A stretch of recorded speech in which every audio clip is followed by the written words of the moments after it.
কুমিল্লার Mainamati war symmetry থেকে ৮১ বছর পর জাপানে নেওয়া হচ্ছে ২৪ জন সৈনিকের দেহাবশেষ। জাপানের ৭ সদস্যের ফরেনসিক দল এই দেহাবশেষ সংগ্রহের কাজ করছেন। সমাধিতে মাথার খুলি, শরীরের বিভিন্ন অংশের হাড় পাওয়া গেছে।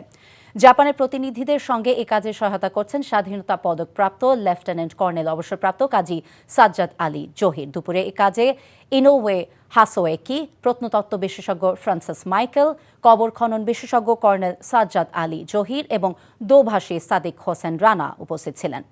কমনওয়েলথ গ্রেভিয়ার্ড কমিশন এই যুদ্ধ সমাধিক্ষেত্র রক্ষণাবেক্ষণের দায়িত্ব পালন করে আসছে।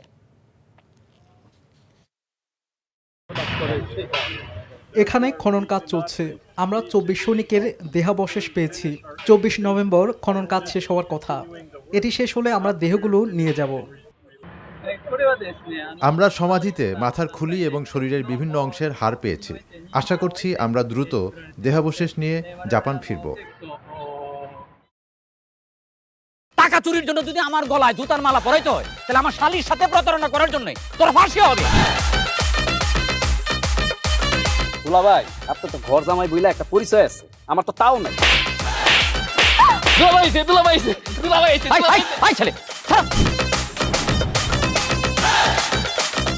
রাজনৈতিক ফ্যামিলির মেয়ে হয়ে ওই কাজ করবে। যারে পাবো হারে পিটামু, রক্তের নেশায় ধরতে, রক্তের নেশায়, কাঁচা রক্তের নেশায় ধরতে।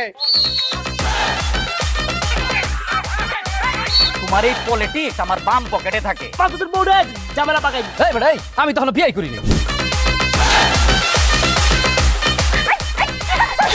দুইটার আমি গুলি করে মারু।